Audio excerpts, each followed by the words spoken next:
지금부터 포럼 1부를 시작하겠습니다. 포럼 1부의 주제인 세계 선도 국가를 지향하는 대한민국에 대한 통찰과 전망의 사회를 맡아주실 최항순 자장님을 모시겠습니다. 최항순 자장님은 학술원 회원이시며 현재 서울대학교 명예교수로 있습니다. 큰 박수로 맞이하여 주시기 바랍니다.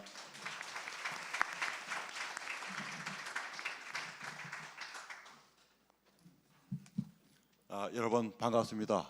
방금 소개받은 최항순입니다. 오늘 날씨도 구준데 이렇게 많이 참석해 주셔서 우리 회장님을 대신해서 제가 먼저 감사의 말씀을 드립니다.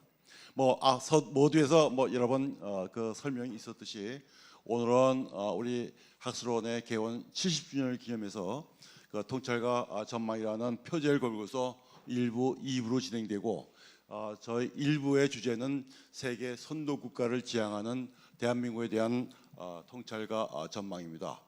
이 과제는 지난 1년 동안에 한국연구재단의 재정 지원을 받아가지고 여러분들이 참여하셔가지고 특히 우리 박성현 연구 책임자께서 열심히 하셔가지고 제가 들고 있는 이 보고서가 출간이 되었습니다. 그래서 여러분이 얼핏 보기에는 하루에 그냥 보통으로 보이지만 이 안을 보시게 되면은 365쪽이 아주 꽉 찬 내용이 있습니다. 그래서 우리 박성현 그 자연과학부 학부장님께 다시 한번 감사드리고 짧게 그냥 그 학력과 경력을 말씀드리겠습니다. 박성현 회원님께서는 72년 미국 노스캐롤라이나 스테이트 유니버시티에서 통계학으로 박사를 받으셨고요. 서울대학교에서 명예 교수로서 퇴임하셨고 2013년에는 3년간 한국과학기술한림원 원장을 역임하시고 특히 2년 전부터는 새로 만든 한국 시니어 과학기술협회 회장을 맡고 계십니다. 그 다음에는 앞에 두 분 지정 토론자의 토론을 듣고 그 다음에 시간이 허용되는 범위 내에서 자유 토론을 시행하고 마지막에는 발제자에게 2, 3분 정도 정의할 수 있는 그런 시간을 갖고서 정해진 시간 내에 마치고자 합니다. 예, 박성현.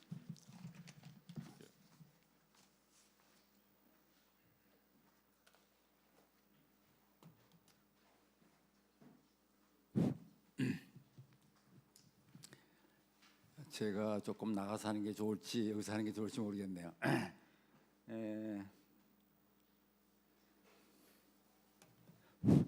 예, 여기서 그냥 하겠습니다. 다시 한번 인사드리겠습니다. 안녕하십니까?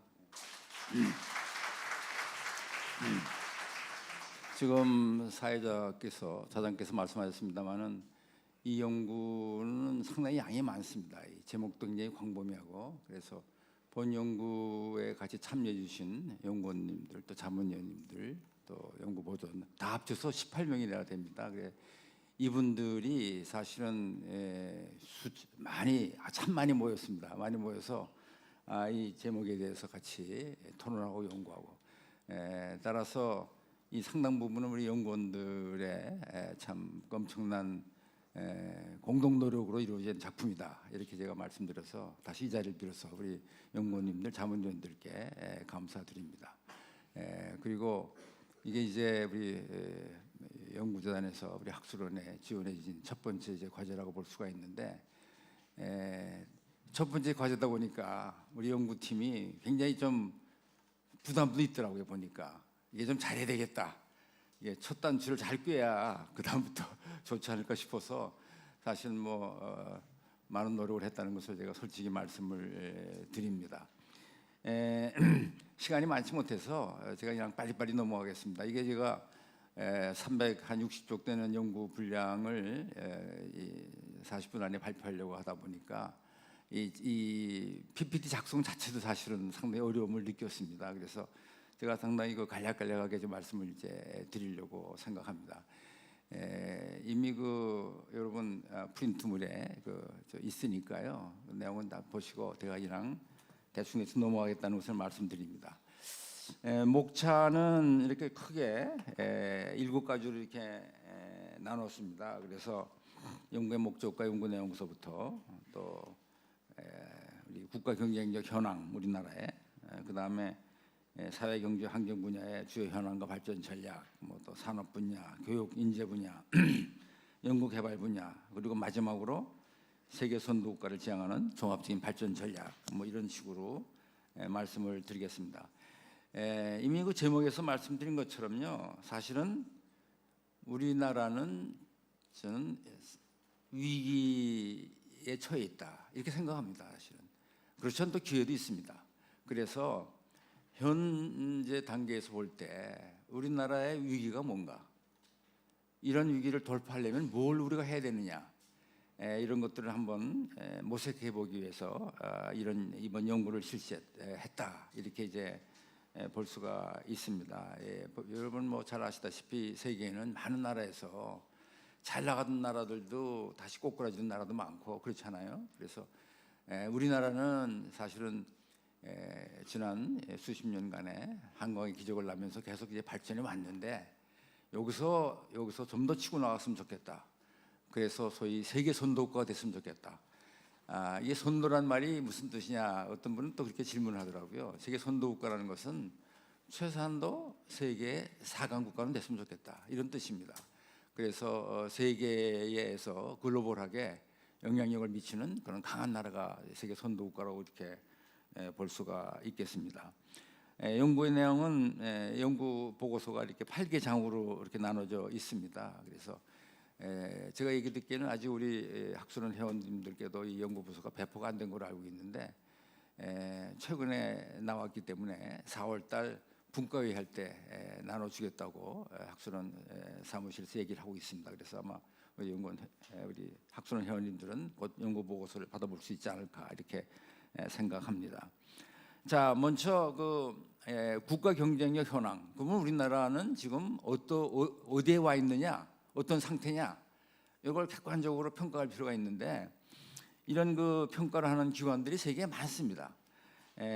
여기 뭐 지금 나와 있습니다만은 우선 첫 번째로 IMD라고 해서 국제경영개발대학원 스위스에 있는 기관이죠. 여기서 매년 세계 디지털 경쟁력을 평가합니다. 지금은 이제 디지털 시대니까 디지털 경쟁력이라는 게 매우 중요하죠. 그런데 우리나라가 8위 정도 됩니다. 그러니까 이건 뭐 나쁘진 않아요, 그렇게. 그리고 또 지금은 뭐 인공지능 시대다 이렇게 얘기하잖아요, AI. 그래서 AI 경쟁력을 보면 세계 6위 정도. 이것도 괜찮습니다, 이 정도면. 또 세계 혁신 지수 세 번째, 그것도 한 6위. 여기 지금 다 나와 있죠, 이렇게. 그렇게 돼 있고 또 국력 순위를 보면 USN 뉴스앤 월드 리포트에서 보고한 거는 세계 6위 이것도, 또 군사력 평가도 세계 6위. 그러니까 상당 부분이 우리나라가 뭐 5위, 6위, 7위, 8위 뭐 이 정도에 있어요. 그러니까 상당히 양호한 편이다 이렇게 생각이 됩니다. 그렇지만 그렇지 않은 분야들도 많이 있어요. IMD에서 보고한 세계 경쟁력 순위, 이거는 여러 많은 것을 봅니다. 소위 경제적 성과, 정부 효율, 기업 효율, 인프라 이런 걸 다 보는데 이걸 다 따져 보니까 한국은 작년도에 세계 28위. 그러니까 좋은 수준은 아닙니다. 우리나라가 소위 경제 여력으로 볼 때는 한 10대 강국이라고 얘기를 합니다만은 28위 정도로 돼 있고, 특히 안 좋은 것은 교육 경쟁력은 26위. 특히 대학 교육 경쟁력, 그건 많이 떨어집니다. 그건 46위 이렇게 돼 있고요. 또 국민이 살면서 느끼는 행복감, 소위 삶의 지표를 이렇게 보면 우리나라는 OECD 국가 중에서도 32위로 많이 떨어집니다. 그래서 1과 3의 균형도 35위, 삶의 만족도도 35위, 뭐 건강 관련된 행복감 이런 것도 떨어지고 뭐 이런 등등 해가지고 사실은 OECD 국가 중에서는 하위권에 처져 있다 이렇게 볼 수 있고요. 국가 청렴도도 31위. 그러니까 소위 세계 선도 국가를 하기 위해서는 이건 꼭 극복해야 될 과제 중에 하나입니다. 국가 청렴도 31위. 또 행복 보고서에 보면 행복감을 느끼는 것은 59위. 그러니까 이렇게 사실은 잘 나가는 분야도 있지만 또 상당히 잘 못 나가는 분야들도 많아요. 따라서 현 상태를 볼 때는 우리나라는 소위 아직도 세계 선도국가의 반열에 끼려면 갈 길이 멀다. 이런 말씀을 이제 드릴 수가 있습니다.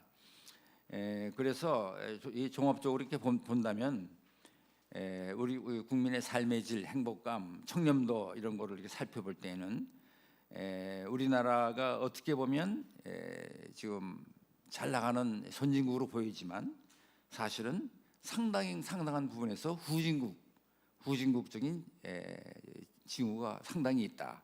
이렇게 이제 말씀드릴 수 있고요. 특히 안 좋은 것은 자살률 세계 1위, 산재율도 세계 1위, 또 사회 갈등 지수도 아주 높고 소득 불평등도 심하고 남녀 임금 격차도 심하고 노인 빈곤율도 상당히 높고 그래서 이런 그 과제들을 어떻게 극복할 수 있을까 이런 것이 우리나라의 과제다 이렇게 볼 수가 있습니다. 사실은 우리 학술원은 인문사회 분야의 석학님들과 또 자연과학부의 석학님들이 같이 있는 단체 아닙니까? 그래서 이런 그 공동의 문제 이런 것을 같이 머리를 맞대고 해결할 수 있는 사실은 좋은 기관이다 이런 생각을 해서 이 과제를 저희가 이제 과감하게 시도해 본 겁니다. 그리고 여러분 너무나 잘 아시는 그 저출산 고령화 문제 이것은 정말 국가 절벽에 해당되는 그런 문제입니다. 그래서 이건 뭐 제가 더 자세히 말씀드리지 않고요. 그리고 이 기후 변화, 그 탄소 중립 문제 이것도 뭐 여러분들 너무나 잘 아시는 문제인데 이것도 우리가 더 좀 적극적으로 대응해야 될 그런 과제다 이런 생각이 들고요. 그리고 이 공급망 재편, 국제 통상과 서비스 산업 이런 분야도 제가 어려운 부분이 상당히 많습니다. 예를 들어서 이 서비스 산업이 차지하는 비중은 굉장히 큽니다. 우리나라 GDP에서 차지하는 비중이. 그럼에도 불구하고 노동 생산성은 서비스 산업의 노동 생산성은 OECD 국가 중에서 28위, 38개국 중에서 상당히 낮죠. 그리고 이제 국제 통상 질서, 새로운 질서에 적응하기 위한 좀 더 노력들이 필요하다 이런 생각을 해볼 수가 있고요. 그리고 지금은 그 디지털 플랫폼의 시대고 또 디지털 플랫폼 경제와 금융 산업이 대단히 중요한데 금융 산업은 아직도 우리나라가 선진국 수준이 아닙니다, 사실은. 그래서 이런 분야도 우리가 고민해야 되고 또 최근에 그 AI 산업이 신장하면서 그래서 이거 챗 GPT가 너무나 지금 화제가 되고 있잖아요. 그래서 우리나라도 한국형 챗 GPT 개발에 좀 더 박차를 가야 되지 않나 이런 생각도 이제 해보고 결국은 이런 모든 것들이 결국 디지털 인재 양성과 깊은 관련이 있습니다. 아까 잠깐 말씀드렸습니다만 우리나라의 그 대학 교육의 질이 상당히 떨어집니다. 그래서 이런 것들을 어떻게 극복할 수 있을까 하는 종합적인 대책이 필요하지 않나 이런 생각을 해봅니다. 자 이제 이 전반적인 그 사회나 환경 분야에 대한 얘기는 그 정도 하고 다음엔 산업 분야로 조금 말씀을 좀 드리겠습니다. 전반적으로 우리나라의 그 산업 분야는 양호한 편입니다. 사실은 양호한 편이에요. 여기 지금 몇 가지 예를 들었는데요. 철강 세계 6위 수준, 자동차 세계 3위 수준, 조선 세계 넘버원, 석유화학 세계 4위. 뭐 이런 것들 이렇게 보면요. 반도체도 뭐 저기 뭐 특히 그 메모리 반도체에서는 세계 단연 우리나라가 1등. 또 정보통신 산업도 상당히 잘 나가는 편입니다. 사실은 또 그런 기관 제조 산업 외에도 또 뭐 디지털 전환기 산업들이 있잖아요. 뭐 소프트웨어 산업, 또 데이터 산업 이런 것들은 지금 전반적으로 우리나라가 지금 아직도 최고 수준은 아니지만 발전하고 있습니다. 상당 부분. 그리고 어쩌면 앞으로 이 소프트웨어 산업, 데이터 산업이 주력 산업화 돼야 되지 않나 우리나라에서 그런 생각이 들어요. 우리가 그 데이터가 21세기 석유다 이런 말 하잖아요. 지금은 사실은 얼마큼 많은 데이터를 얼마큼 양질의 데이터를 가지고 있는 나라가 사실은 어느 정도 선진국이냐를 좌우합니다. 지금 미국이 세계 최강국이지만 왜 그러냐? 가장 많은 데이터를 가지고 있고 가장 양질의 데이터를 가지고 있고 그 데이터를 가장 잘 가공해서 정보를 해석하고 활용합니다. 그래서 앞으로 우리가 이 데이터 산업을 더 키워야겠다. 그런 내용들을 우리 연구보고서에 자세히 기술했습니다.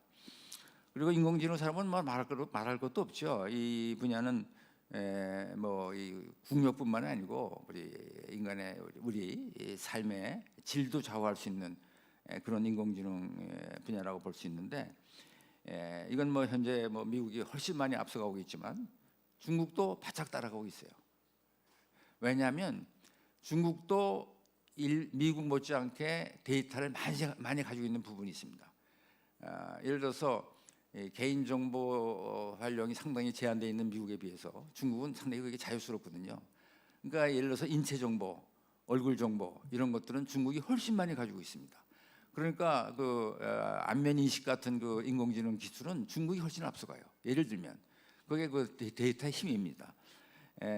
그런 것들을 이제 볼 수가 있는데, 그래도 전반적으로 그 생성형 AI, 챗GPT를 비롯해서 이런 부분은 현재 미국이 훨씬 앞서가고 있고 한국도 따라가려고 지금 굉장히 애쓰고 있고 우리 기업들이 열심히 하고 있습니다. 저는 사실 이 부분은 이 나라에서 하기도 쉽지 않고요. 결국 기업들이 해야 됩니다. 그래서 기업들을 더 밀어줄 필요가 있다. 저는 그런 생각을 하고 있습니다. 잠깐만요. 물 좀 하나 줄래요? 물? 죄송합니다. 자, 계속 그다음에 이제 국가 전략 산업이 산업의 종류도 워낙 많아가지고요. 저희가 여러 분야 이렇게 나눴는데 국가 전략 산업으로 이제 최근에 많이 화제되는 것이 이제 뭐 방위 산업, 뭐 원전 산업, 뭐 이런 것들 아니에요? 근데 방위 산업에 대해서 상당히 고무적입니다. 이게 여기 보시면요. 2022년도에 대한민국 방산 수출이 173억 불 엄청나게 지금 많아졌어요. 그러니까 전년도에 비해서 2배 이상 뛰었죠. 그리고 작년 통계는 23년 통계는 아직 안 나왔습니다만은 200불이 넘어가리라고 200억 불이 넘어가리라고 예상이 되고 지금도 잘 되고 있습니다. 방산 분야가 이게 상당히 이익이 많이 나는 분야거든요. 사실은 방위 산업이. 그래서 우리나라의 전략 산업으로 키우는 그런 산업이다. 잠깐 제가 여담을 조금 말씀드릴게요. 제가 이걸 이제 준비를 하면서 야 그렇구나 이 방위 산업이 정말 중요하구나 하는 걸 제가 체감을 했습니다. 사실은. 그래서 야 이래서는 안 되겠다. 방위 산업 주식을 좀 사야겠다. 그래가지고 이 방위 산업 주식이 어디가 잘 나갈까 제가 보니까 LIG 넥소이라는 회사하고 한화 에어로스페이스 2개가 잘 나가더라고요. 그래서 제가 조금씩 샀는데 주식을 지금 거의 더블이 됐습니다. 상당히. 그래서 그것이 연구 과제를 연구한 덕이다. 저는 이렇게 말씀을 드립니다. 바이오 헬스 산업 뭐 굉장히 중요한 분야죠. 뒤에 우리 임정민 교수님 팀에서 바이오에서 얘기합니다만은 이것도 바이오 헬스 산업이 앞으로 중요한 국가 전략 산업이다 하는 것은 뭐 확실합니다. 이게. 원전 산업도 다행히 지금 뭐 지난 문정부에서는 탈원전을 하고 잠깐 후퇴를 했지만 다시 이제 친원전으로 돌아서면서 최근에 원전 산업이 다시 살아나고 있습니다. 그래서 앞으로 이것도 세계 1, 2위로 갈 수 있는 그런 여력이 충분히 있다 하는 말씀을 제가 드립니다. 이거는 뭐 특별한 얘기는 아니고요. 이 발전원별 이산화탄소 배출량을 위에다 적었는데 그 원자력이 상당히 이산화탄소 배출이 적습니다. 이건 국제원자력기구에서 발표한 내용인데 따라서 우리는 석탄, 석유, LNG 이런 걸 이제 덜 쓰고 원자력 또는 수력 또는 뭐 풍력이나 태양광 이런 쪽으로 가야 됩니다. 이건 뭐 이 숫자에서도 그대로 나오는 거고 이게 이제 기후 변화 대응 이산화탄소를 획기적으로 감축하는 방법이다. 이제 그렇게 말할 수 있죠. 뭐 다른 것은 뭐 생략하겠습니다. 그다음에 연료 전지 산업 이것도 지금 수소 전기차 중심의 그 운송용 이런 그 연료 전지를 이제 자꾸 개발해야 되겠죠. 또 초고속 양자 컴퓨터 산업 이것도 상당히 미래 유망 산업입니다. 이런 것들이 사실은 초고속 컴퓨터 산업을 비롯해서 우리나라의 그 12대 국가 전략 기술에 속합니다. 그래서 12대 전략 기술이 이제 뭐냐 하면요. 이건 뭐다 신문에도 나왔습니다만은 여기 보면 지금 왼쪽에 반도체 2차 전지를 비롯해서 오른쪽에 첨단 바이오, 우주항공 등등 또 밑에는 인공지능, 양자 컴퓨터 이런 것들이 나와 있잖아요. 그래서 이런 그 12개의 그 국가 전략 기술을 개발하려고 엄청나게 지금 국가에서 노력하고 있고 아마 연구전에서도 많은 서포트를 하리라고 생각되는데 이런 분야에서 몇 개 분야만이라도 우리나라가 세계 선도 국가로 나갈 수 있으면 상당히 장래가 유망하다. 저는 이렇게 생각을 합니다. 우주 산업도 최근에 뜨는 거죠. 그래서 곧 5월에 우주항공청을 지금 만든다고 이렇게 돼 있는데 우리나라가 이제 22년 5월에 누리호를 발사했지 않습니까? 그것으로서 우리나라가 소위 7대 우주 강국으로 들어갔습니다. 7번째 나라가 됐습니다. 그래서 이 분야도 이제 더 키우면 우리나라의 미래에 대해서 상당히 바람직한 그런 산업이다 하는 말씀을 드리고요. 무엇보다 지금 그 한류 문화, K컬처 산업이 굉장히 뜨고 있는데 참 이건 놀라운 일입니다. 어떻게 우리나라가 이런 K-팝이나 K-클래식, K-드라마, K-게임, 웹툰 이런 분야에서 세계에 크게 영향력을 미치는 그런 문화를 창출할 수 있을까 하는 데서 저도 새삼스럽게 놀래고 있습니다. 그런데 이런 분야도 계속 우리가 키워야 되지 않을까.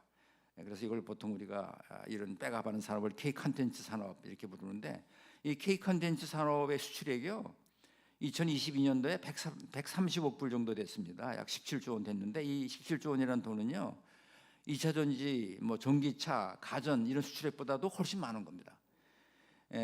그리고 지금 매년 이 K 컨텐츠 산업의 수출액 증가율이 12% 정도 해당됩니다 지금. 그래서 결국은 이 한류 문화가 한국이 세계를 선도하는 문화 선진국으로 부상하는데 큰 동력을 제공할 것이다. 이렇게 저는 확신을 하고 있습니다. 이분들이 방탄소년단 7명이죠. BTS. 여러분 BTS가 뭐 약자인지 아십니까? 뭐 아시는 분들 다 계시겠습니다만은 이게 방탄소년단의 그냥 약자입니다. B가 방, T가 탄, S가 소의 방탄소년단의 약자가 BTS입니다. 저는 처음에 잘 몰랐었는데 그러니까 이 방탄소년단이 하는 걸 이렇게 보면 제가 이 노래하는 걸 좀 들어봤는데 한국말을 막 써요 그냥 근데 외국 사람들이 그대로 듣더라고요 보니까 그대로. 그게 어떻게 보면 상당히 신기한데요. 그렇게 하면서 한국말도 막 세계에 전파하고 한류 문화를 전파하는 거예요. 이 방탄소년단 참 대단한 사람들이고요. 다음으로 교육에 대해서 말씀을 드리겠습니다.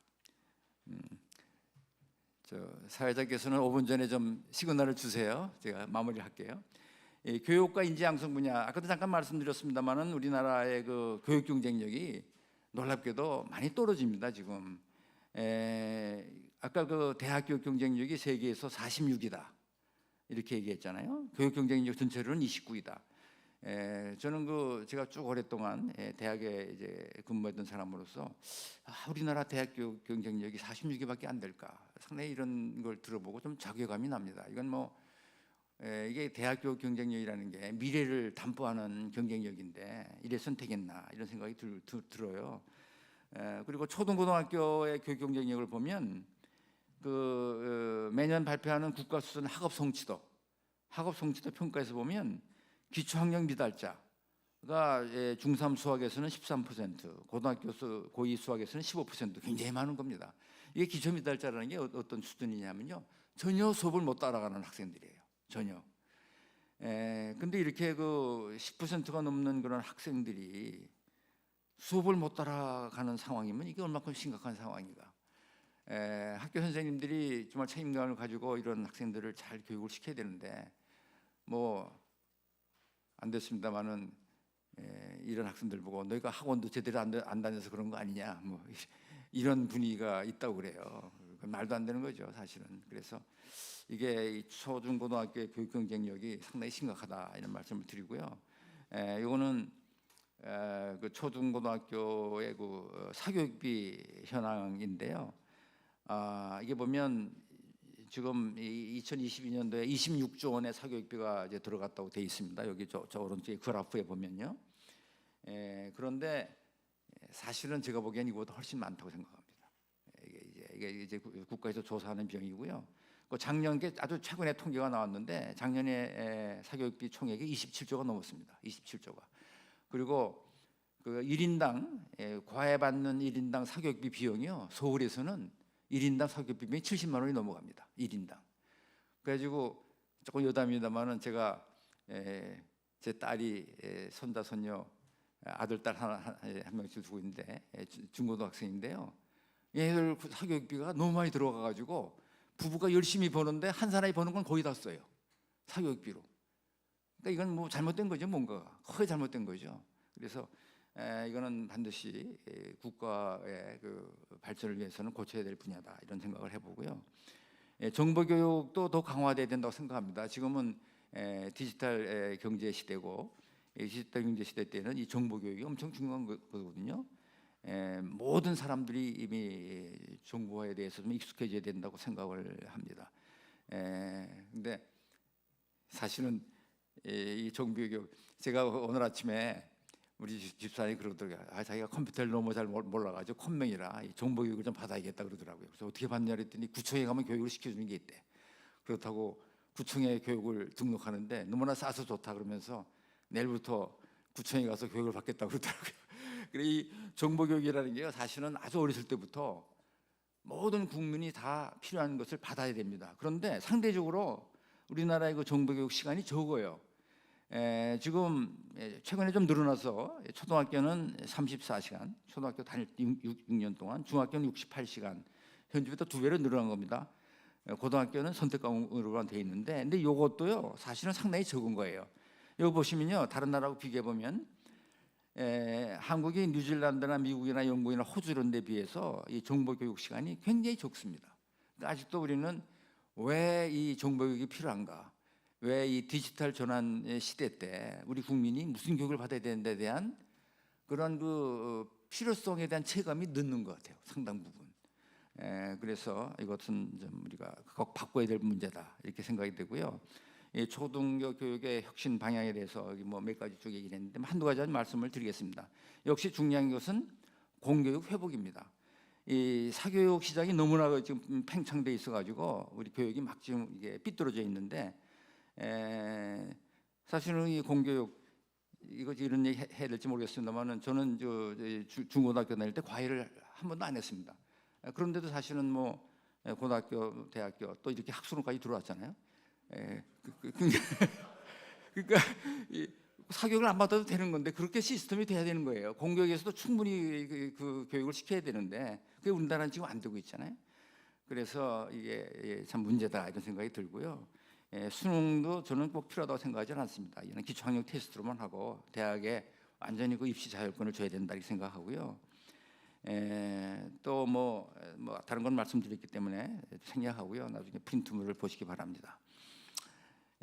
그래서 이 공교육이 그러면 살려면 어떻게 하면 되느냐? 사실은 사교육과 비교해서 이 시장적 관점에서 경쟁력이 있어야 돼요. 그러니까 이 학부모들이나 학생들이 볼 때 내가 내 돈 요만큼 내고 그래도 학교에서 교육받는 게 이게 더 가치가 있다 하면 공교육에 가는 거죠. 근데 지금 사교육이 훨씬 더 지금 공교육의 경쟁력을 능가하고 있거든요. 시장적 관점에서 이건 잘못된 거다 이렇게 생각이 되고요.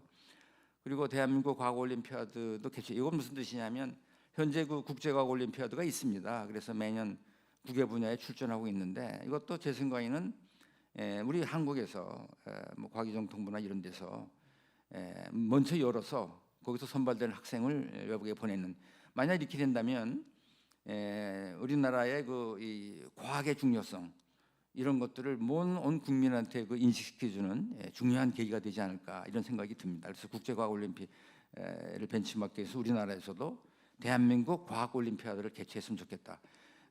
이렇게 되면 우리나라의 그 과학문화 대중화에 큰 보탬이 될 겁니다. 저는 그렇게 이제 보고 있고요. 근데 대학 교육에 대해서 좀 간단히 말씀드리면 오른쪽 그림에 보면요, 초등학교 교육에 대한 쓰는 공교육비는 우리나라가 OECD 평균보다 많습니다. 중고등학교도 많아요. 그런데 고등교육, 대학만 OECD에 비해서 상당히 적어요. 지금 통계 자료를 보시면요, 오른쪽 그림에 고등교육에서 보면 우리나라는 공교육비 지출액이 1만 1,287달러 학생 1인당, OECD는 1만 7,559달러. 그래서 OECD 평균에 비해서 우리나라는 약 64%만 대학에 쓰는 공교육비 지출액이에요. 그러니까 왜 중고등학교에는 많은 돈을 쓰면서 대학에는 이렇게 인색했을까? 그리고 계속 지금 대학 등록금을 15년째 동결시키고 있잖아요. 근데 왜 이랬을까? 그런 게 전 사실 이해가 잘 안 됩니다. 이 대학교의 경쟁력에 국가에서 재정 지원을 더 확대를 해야 된다 하는 건 통계적으로 볼 때도 확실합니다. 그리고 이건 뭐 아까도 잠깐 말씀드린 거라 제가 생략하겠습니다. 그리고 이 지방 대학들이 지금 상당히 고사 위기에 있습니다. 사실은 이 지방 대학을 살릴 수 있는 특별한 대책이 필요한데 고등교육에 대한 그 정부 부담률을 늘리면서 우선 지방 대학을 우선적으로 좀 획기적으로 지원했으면 좋겠다 이런 생각이 들고요. 대학 교육에도 대학 교육의 국제화에도 또 많이 신경 쓰고, 그다음에 연구 개발로 들어가겠습니다. 연구 개발에서는 결국 R&D인데 이게 통계를 보니까 2000년부터 20년간 2019년까지 주요국들을 살펴보니까 이 R&D를 급속하게 확대시켜 왔어요. 모든 나라가 다.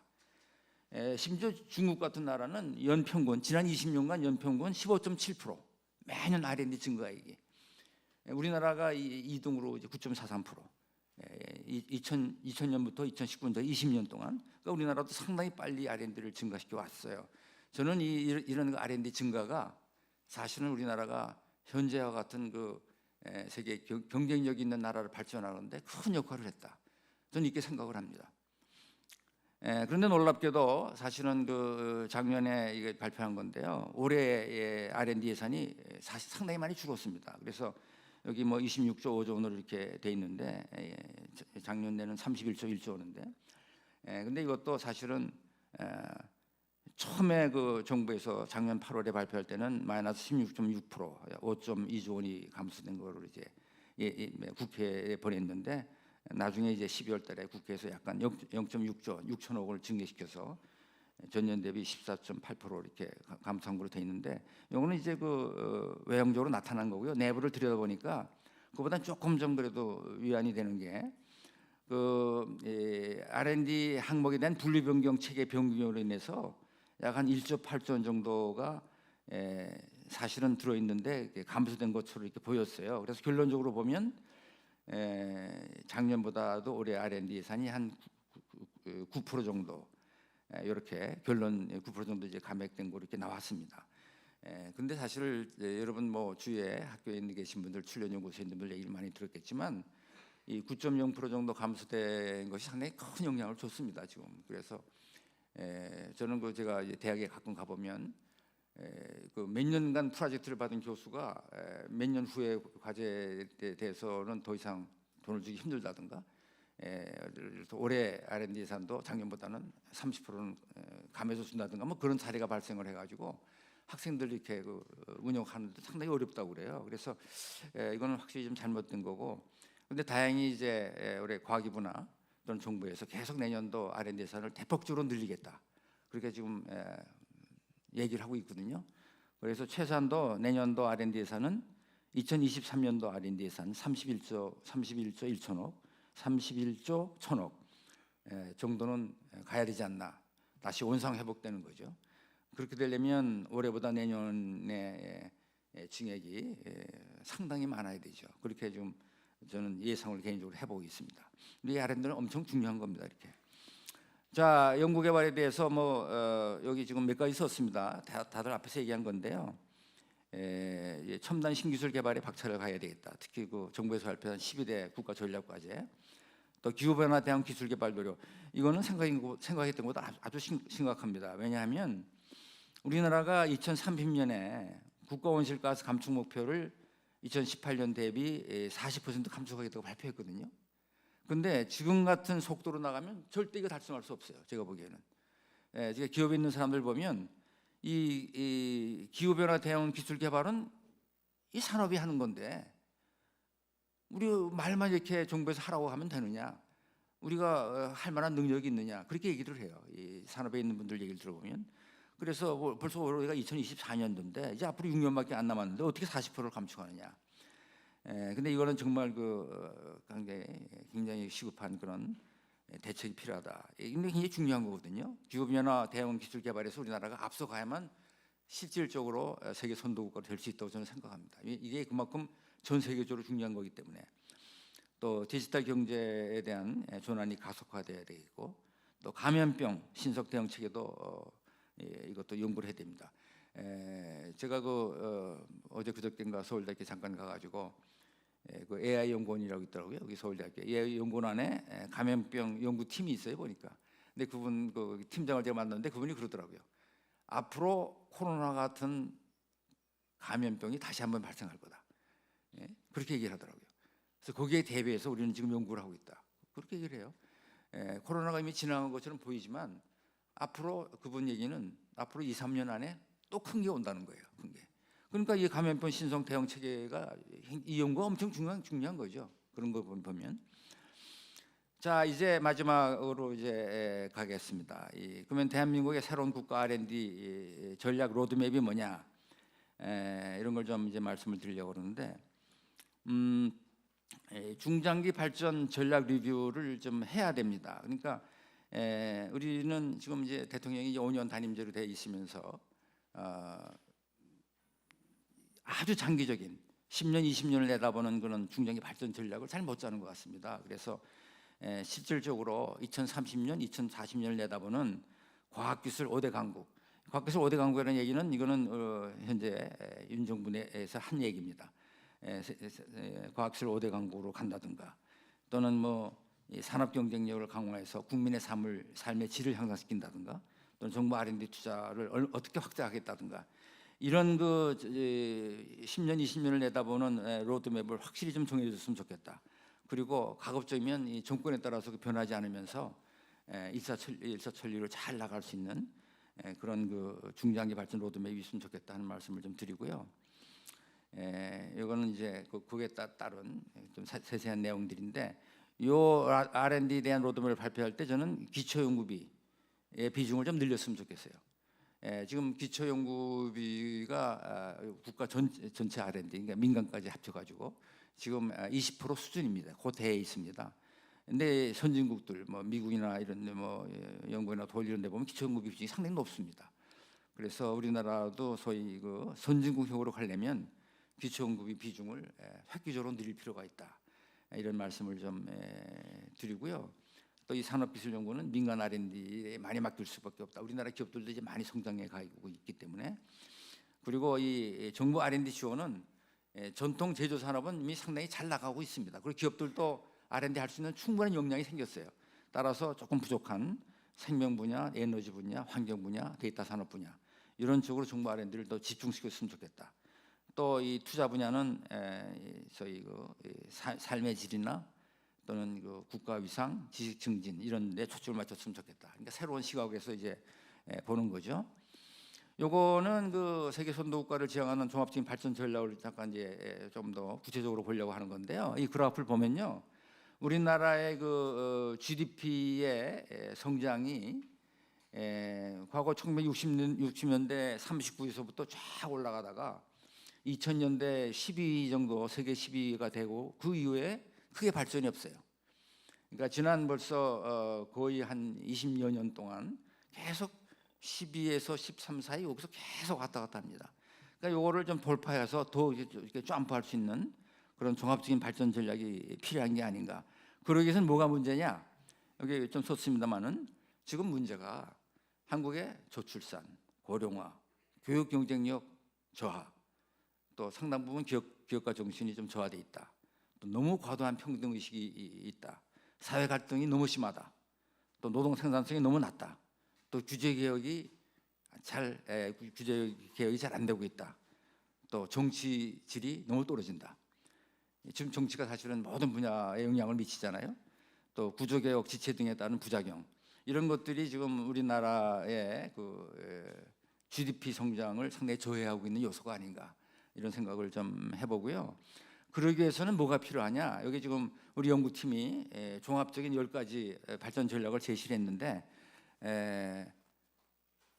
시간이 얼마 남았습니까? 우리 최항승 교수님 5분. 예. 감사합니다. 첫 번째로 우리가 지금 확실히 해야 할 게 있어요. 뭐냐면 지금 우리 디지털 시대고 과학기술 시대입니다. 사실은 과학기술이 국가 발전에 가장 핵심적인 역할을 하고 있는 거예요. 그래서 디지털 과학기술 거기에 대한 종합적인 국가 발전 전략. 또 탄소 중립 국제화가 또 이게 엄청 중요한 거거든요. 기후 변화 기술이라든가 이런 것들. 또 문화 문명, 이 문화 문명도 중요한 부분이죠. 밑에다 좀 썼습니다만은 이런 3대 축의 미션 중심의 종합적인 미래 국가 발전 전략을 짤 때가 됐다.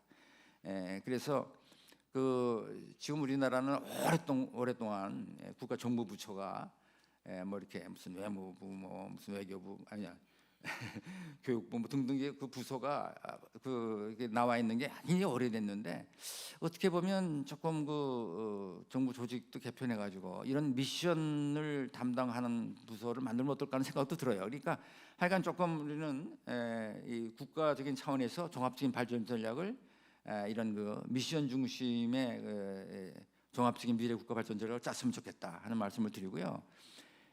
두 번째로 이제 기술 패권 지금 전쟁 시대거든요. 기술 패권 시대에 과학기술력 선도국가 발전 전략을 세우고 과학 자본을 확충해 나가야 지금 뭐 과학 자본을 확충해 나가야 이런 말씀을 제가 드렸는데 사실은 이 국가의 과학기술력이 그 나라의 정치, 경제, 안보 등에 상당히 영향을 많이 미치지 않습니까? 우리는 지금 소위 테크노폴리틱스, 소위 기정학 시대에 살고 있다고 이렇게 봐야 되는데 그런데 제가 이번 총선에서도 가만히 보면 비례대표나 이런데 과학기술 한 사람이 별로 안 들어가 있어요. 그러니까 아직도 우리 정치인들은 과학기술이 별로 중요하다고 생각 안 하는 것 같아요. 제 느낌입니다, 그게. 그러니까 이 국가 발전에 이 국가의 과학기술력이 굉장히 중요하고 지금 우리는 테크노폴리틱스 사회에 살고 있다. 과학기술력이 국가 발전의 원동력이다. 이런 데에 대한 철저한 인식이 우리나라의 대부분 정치인들은 아직 안 가지고 있다. 그런 면에서는 아직도 우리나라가 세계 선진국은 아니다. 이제 그런 생각을 제가 해보고요. 과학 자본을 확충하기 위해서는 우리가 이 과학 지식, 과학 문화, 과학 소양, 이런 국민적 과학 마인드 향상 이런 데 대해서 조금 더 노력이 필요하다. 이 과학 자본을 또 확충해야 되겠다. 이게 뭐 제가 이제 과학기술을 해서 이제 이런 얘기를 하는지 모르지만 혹시 인문사회 분야에 계신 분들은 뭐 저런 소리만 하고 있어 이렇게 얘기할지 혹시 모르겠는데 사실은 뭐 이런 과학기술이 잘 좀 국가 발전 전략에 도움이 되도록 이게 가이드하고 방향을 설정하는 건 또 인문사회에 계신 분들이 하십니다. 사실은 정치하시는 분들, 법학하시는 분들, 경영하시는 분들이 또 하시죠. 사실은 그러니까 결국은 그런 분들하고 과학기술 하시는 분들이 이렇게 협업해서 발전해 나가야 되지 않나 이런 생각이 듭니다. 그리고 이 세계를 선도하는 가치 창출과 배분 역할 중심의 정치 시스템 이거는 이제 정치에 대한 얘기를 좀 하는 건데 뭐 또 깊이 얘기는 안 하겠습니다. 이미 상당히 오래전에 거의 30년이 됐네요. 삼성의 고 이건희 회장께서 그런 말을 하셨습니다. 이 중국에 가셔서 우리나라의 정치는 사류, 관료 조직은 삼류, 기업은 이류다. 이렇게 얘기한 적이 있어요. 이 말씀을 하시고 나서 굉장히 곤혹을 치르셨는데 사실은 그 이후 30년이 지났는데요. 우리나라의 정치는 상당히 선진화되지 않은 것 같습니다. 제가 요새 가급적이면 신문을 조금 덜 보려고 애를 쓰는데 신문을 자꾸 보면 속상한 거예요, 자꾸. 그래서 이 정치의 선진화가 그만큼 중요하다 하는 말씀을 제가 조금 드립니다. 그래서 결국 우리나라는 미래지향적 정치를 하려면 이 한반도의 울타리를 벗어나야 될 것 같아요. 한반도의 울타리 내에서 좌와 우 이념 투쟁하고 갈라서면서 서로 싸우고 이런 걸 넘어서서 이제는 인류의 글로벌 이슈를 가지고 고민하는 그런 차원에서 정치를 했으면 좋겠어요.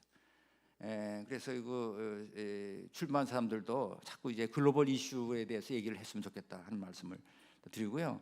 또 사회 갈등 해소와 국민 의식의 새로운 대전환이 이루어져야 되겠다. 지금 뭐 누누이 말씀드렸습니다만은 지역, 계층, 이념, 세대, 젠더 간 갈등 이런 것들이 우리나라의 발전을 저해하는 요소거든요. 그래서 국민 의식의 새로운 대전환이 필요한데 어떤 관념을 가져야 되느냐? 우리나라는 글로벌 중추국가가 될 수 있고 이 글로벌 중추국가가 되려면 우리는 어떤 의식을 가진 시민이 돼야 되겠다. 이런 생각을 할 필요가 있다. 이런 말씀을 드리고요. 또 다양성이 존중되는 사회 구축으로 삶의 질을 향상시켜야. 지금 다양성이 그렇게 존중되지 않는 것 같이 보여집니다. 다시 말해서